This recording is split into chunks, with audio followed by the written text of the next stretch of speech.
The Texas Hill Country in 1878 was a place of wide-open spaces and even wider opinions. In the small town nestled among the rolling hills, Sunday service was more than just a time for prayer. It was a time for looking, for judging, and for whispering. Eleanor Ward, the town's schoolteacher, knew this all too well. Every Sunday, as she walked the dusty path to the small wooden church, she could feel eyes on her, sharp and critical. Eleanor was a widow, and her days were filled with the lively chatter of children learning their letters and numbers. Her evenings were spent mending her own clothes, patching up worn fabric with careful, tiny stitches. Her only dress fit for church was a simple calico, a faded blue with small white flowers that had long since lost their bright cheer. It was clean always, but it bore the marks of many washings and many repairs. A small, almost invisible patch adorned the left sleeve, a testament to a snagged thread and a frugal life. Another mend, barely noticeable, fixed a tiny tear near the hem. She carried herself with quiet dignity, her shoulders straight, her head held high. Her hair, the color of warm honey, was always neatly pulled back in a simple bun, a few soft tendrils escaping to frame her gentle face. Her eyes, the color of moss after a spring rain, held a kindness that was often overlooked by those who saw only her plain dress. She wasn't seeking attention, only a moment of peace and a chance to offer her prayers. As she stepped into the church, the scent of old wood and beeswax filled the air. She moved to her usual pew, 3 rows from the front, a spot that offered a good view of the preacher but kept her away from the more boisterous families. The fabric of her dress felt soft against her skin, a familiar comfort. She smoothed the skirt, a small, unconscious gesture, and settled onto the hard wooden bench, ready for the service to begin. As Eleanor settled into the pew, a ripple of movement spread through the rows behind her. She didn't need to turn to know what it was. The rustle of silk and starched cotton, the faint clinking of jewelry, and then, like tiny darts, the whispers began. "Mrs. Henderson, who's?" The whispers pricked at Eleanor, sharp as thorns, but she kept her gaze fixed on the altar, pretending not to hear. Her heart felt heavy, a familiar ache of loneliness settling deep inside her. She wished she could disappear, to be as invisible as the tiny stitches in her dress. Just then, a small, gentle nudge came from her left. Eleanor had not noticed anyone sitting so close. She turned her head slightly, her eyes meeting the bright, curious gaze of a little girl. The child couldn't have been more than 6 years old, with 2 neat braids the color of spun gold framing a sweet, round face.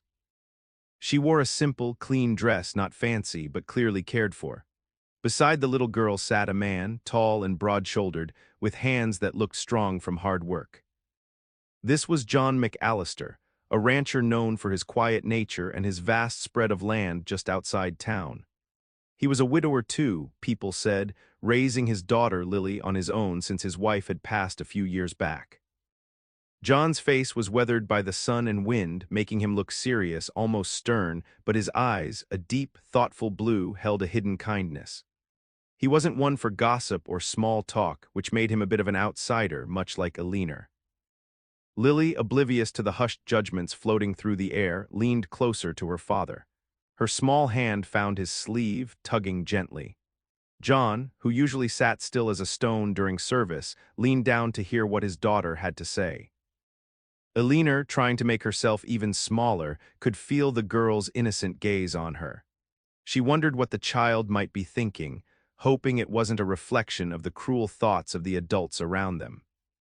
A small, sad smile touched Eleanor's lips, quickly fading. Lily leaned into her father's ear, her little voice usually soft as a summer breeze. But in the quiet hush of the church, and perhaps because she was so intent on her observation, her words carried. "Papa," she whispered, a clear, sweet sound that seemed to cut through the last lingering echoes of gossip. "Papa, she's pretty." The words, so innocent and true, landed like a dropped stone in a still pond.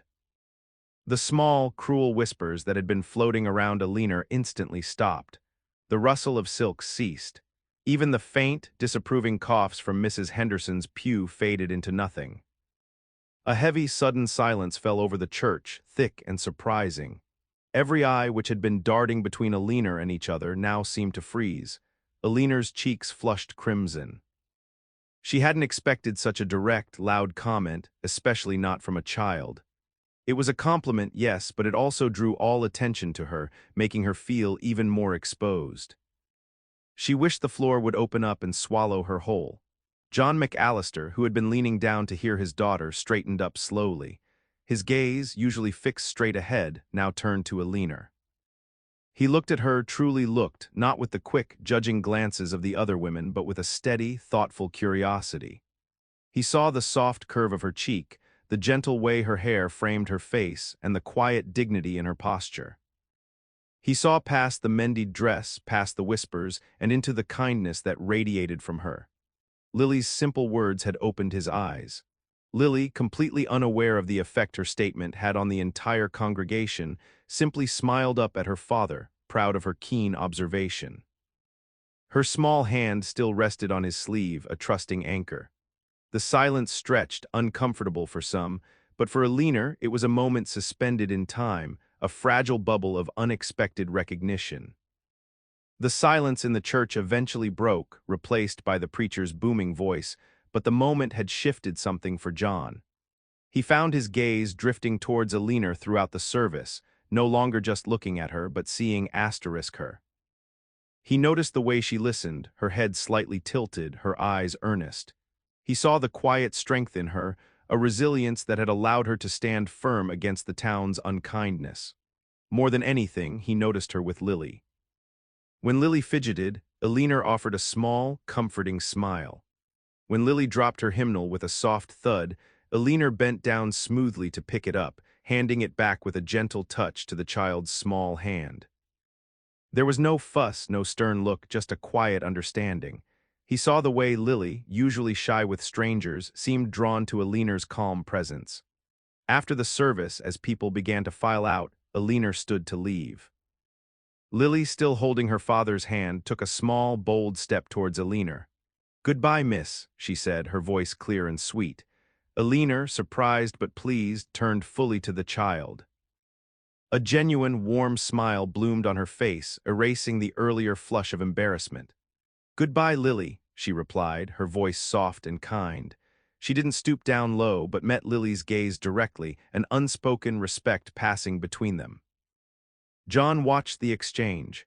He saw the genuine warmth in Alina's eyes as she looked at his daughter, the lack of pretense, the pure, unselfish kindness.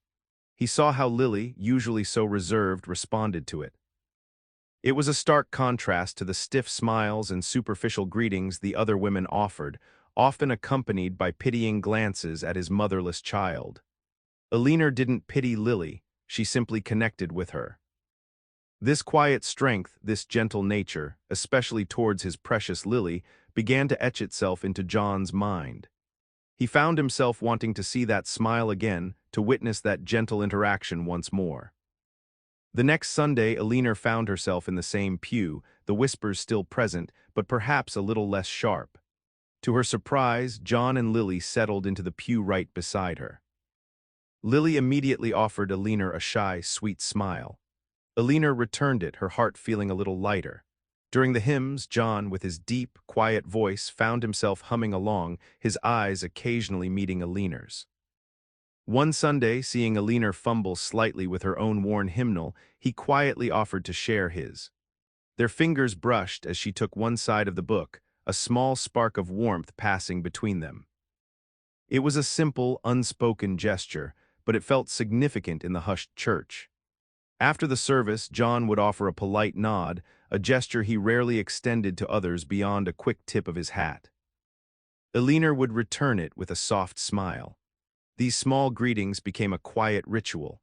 Lily, emboldened by her father's subtle example, would often wave goodbye, sometimes even running to give Alina a quick, trusting hug before John led her out. One brisk morning, as Alina walked past the general store, John was loading supplies onto his wagon. Their eyes met across the dusty street. Instead of just a nod, John paused, a slight, almost imperceptible smile touching his lips. "Morning, Miss Ward," he said, his voice a low rumble. "Good morning, Mr. McAllister," Elena replied, her voice steady despite the flutter in her chest. She noticed the strong lines of his face, the kindness in his blue eyes, and felt a strange sense of calm. These tiny interactions, barely noticeable to anyone else, were weaving a delicate thread between them, stronger than any gossip could ever be. It was the beginning of something new, a quiet connection built on shared space and unspoken respect. The small gestures soon bloomed into deeper acts of kindness.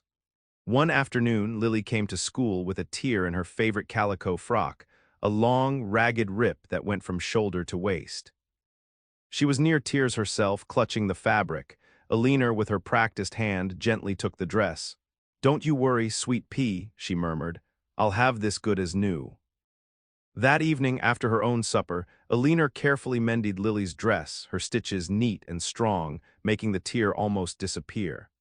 The next morning, when John came to pick up Lily, he saw the mended dress. He recognized the careful work, the kind of stitching only a woman who truly cared would do. His eyes met Elena's, a silent message of thanks passing between them. A few days later, a knock came at Elena's door just as dusk was settling. It was John, a large, covered pot in his hand. "Thought you might appreciate some stew," he said, his voice a little gruff, but his eyes warm. "My cook made too much." The stew was rich and hearty, filled with tender beef and vegetables, far more substantial than Elena's usual meager supper. It was an offering of warmth and care, a quiet acknowledgement of her giving spirit. These acts became more frequent.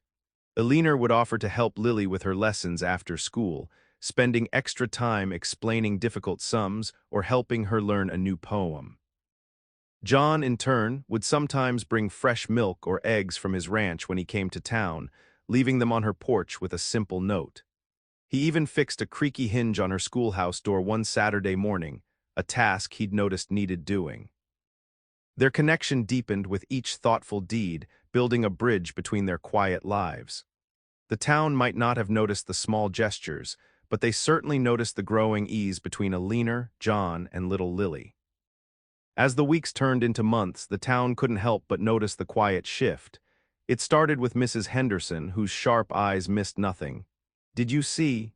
she'd whisper to Mrs. Gable after church, "Mr. McAllister, he actually waited for Miss Ward by the door this morning." The news spread like wildfire through the small community. At first, there was surprise.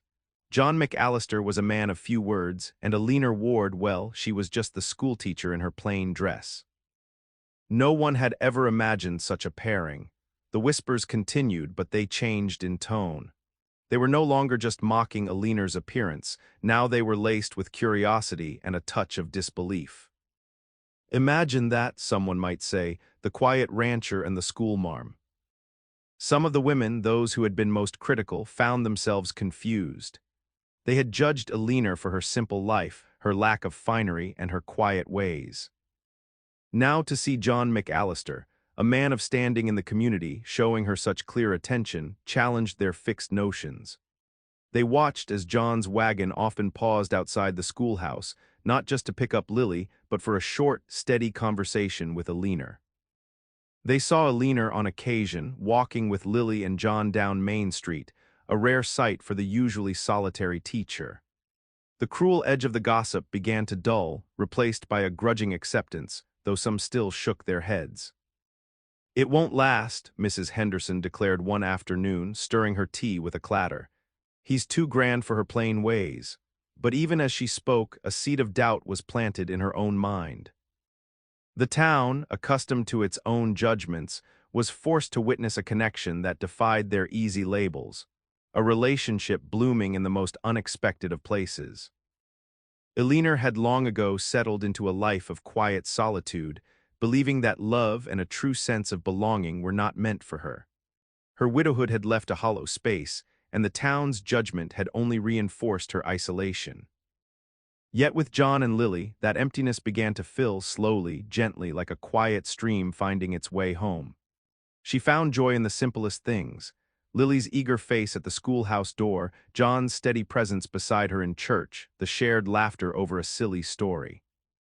She discovered a warmth in John's reserved nature, a depth of feeling hidden beneath his quiet exterior.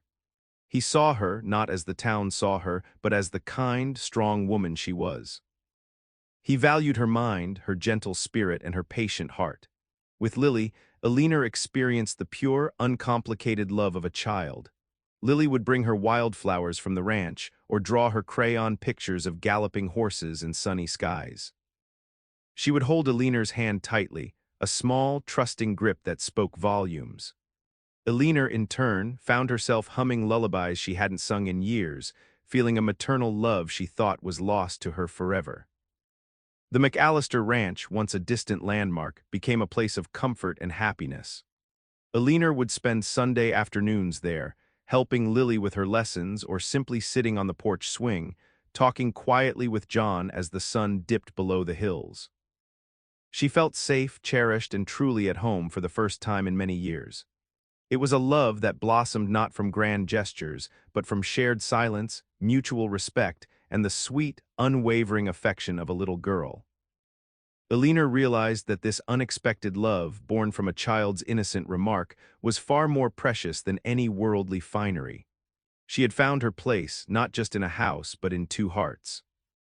The whispers never fully stopped, but their power faded, replaced by something akin to awe. The town that had once mocked Alina's simple dress now watched, surprised, as she found a love more profound than any grand display. It was a love built on quiet strength, shared kindness, and the pure heart of a child. One sunny spring morning, Alina stood before the same altar where she had once endured so many critical stares. She wore a dress still simple, but this one was new, made of a soft cream linen, carefully stitched not with men's but with hopeful dreams. Lily, beaming, stood beside her, a tiny bouquet of wildflowers clutched in her hands, her golden braids shining. John stood tall and steady, his hand finding Alina's, a gentle squeeze that spoke volumes. The wedding was small, just a few close friends and the minister. There were no grand decorations, no elaborate feast. But the air was thick with genuine warmth and happiness. As Alina looked into John's kind blue eyes, she saw a future she had never dared to dream of. She saw not just a husband, but a true partner and a loving father for Lily. The townswomen, those who had gathered to watch, stood a little apart, their usual chatter silenced. Mrs. Henderson, for once, had nothing to say. The sight of Alina, radiant in her simple dress, standing beside John and Lily, spoke a truth louder than any gossip. It was a testament to enduring love, to kindness rewarded, and to finding belonging in the most unexpected places. As the ceremony ended, John leaned in and softly kissed Alina. Lily, bubbling with joy, hugged them both tightly.